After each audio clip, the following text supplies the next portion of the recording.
രാജ്യയാത്രക്കൊടുക്കം പട നയിച്ചവൻ തന്നെ നാട് നയിക്കുന്നത് കാണാൻ ആകാംക്ഷയോടെ കാത്തിരിക്കുകയാണ് അണികൾ. 2021 തുടർച്ചയായി രണ്ടാം വട്ടവും അധികാരമില്ലാതെ കോൺഗ്രസ് തകർന്നുപോയ സമയം. ചെന്നിത്തലയും തോറ്റെടുത്ത് ഇനി ആരെന്ന ചോദ്യം. പ്രസ്ഥാനം കൺമുന്നിലില്ലാതാകുന്നത് കണ്ടു നിൽക്കാൻ കഴിയാതെ മുഖം പൊത്തിയിരുന്നവരുടെ കണ്ഠനാളങ്ങളിലൂടെ ഇടറി വീണ ഒരു പേരായിരുന്നു വി ഡി സതീശൻ. അറ്റകൈക്ക് നേതൃത്വം പുതിയ പരീക്ഷണത്തിന് ഒരുമ്പെട്ടു. ജയിച്ച MLA-മാരിൽ ഒരാളുടെ പോലും പിന്തുണയില്ലാതെ അതുവരെ ഒരു മന്ത്രി പോലുമാകാത്ത വി ഡി സതീശൻ പ്രതിപക്ഷ നേതാവായി. സ്വയംഭൂ വലത്തോട്ട് തിരിയുന്ന അധികാര ചക്രവും കിനാവ് കണ്ട് കന്റോൺമെന്റ് ഹൌസിന്റെ വരാന്തയിലൂടെ ഉലാത്തിയവന്റെ പേരായിരുന്നില്ല വി ഡി സതീശൻ. പാർട്ടി ഉണ്ടെങ്കിൽ അധികാരമുള്ളൂവെന്ന് മുൻഗാമികളുടെ അനുഭവങ്ങളിൽ നിന്ന് അയാൾക്ക് ബോധ്യമുണ്ടായിരുന്നു. പിണറായി കാലത്ത് സെമി പിണറായി ശൈലിയുമായി സതീശൻ പോരിനിറങ്ങി. ആളുണ്ടായിട്ടും പാർട്ടിയില്ലാതിരുന്ന നഗരഗ്രാമങ്ങളിൽ കോൺഗ്രസിന്റെ കൊടിക്കൂറ ഉയർന്നു. കെ സുധാകരനൊപ്പം അണികളിൽ ധൈര്യവും ചങ്കൂറ്റവും പകർന്നു. തൃക്കാക്കരയിലും പുതുപ്പള്ളിയിലും പാലക്കാട്ടും പിന്നെ ലോക്സഭാ തെരഞ്ഞെടുപ്പിലും വിസ്മയ വിജയങ്ങൾ. വെൽഫെയർ പാർട്ടി പിന്തുണയുടെ പേരിൽ വട്ടമിട്ട് വേട്ടയാടിയപ്പോഴും നിലമ്പൂരിലെ സെമി ഫൈനലിന്റെ തലേന്ന് ജമാഅത്ത് വർഗീയവാദികളല്ലെന്ന് സതീശൻ നിലപാട് പറഞ്ഞു. പാർട്ടിയെ മുച്ചൂടും ഉലച്ചുകളഞ്ഞതായിരുന്നു രാഹുൽ മാങ്കുട്ടത്തിനെതിരായ ലൈംഗികാരോപണ പരമ്പര. UDF അണികളുടെ സ്നേഹഭാജനമായിരുന്നിട്ട് പോലും ബോധ്യങ്ങളിൽ ഉറച്ച ധാർമ്മികതയുടെ പേരിൽ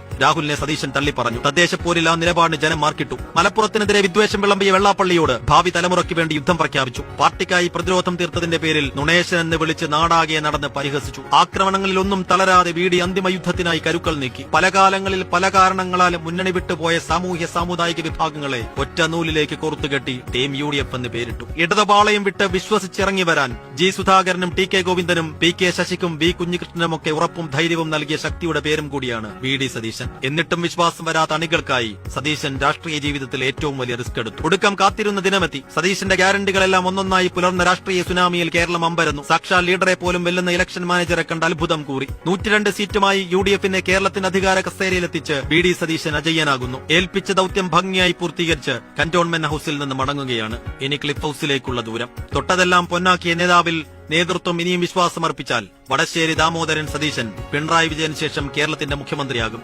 അങ്ങനെ സംഭവിച്ചാൽ മന്ത്രിയാകുന്നതിന് മുമ്പേ മുഖ്യമന്ത്രിയാകുന്ന വിസ്മയ പട്ടാഭിഷേകത്തിനും കേരളം സാക്ഷിയാകും.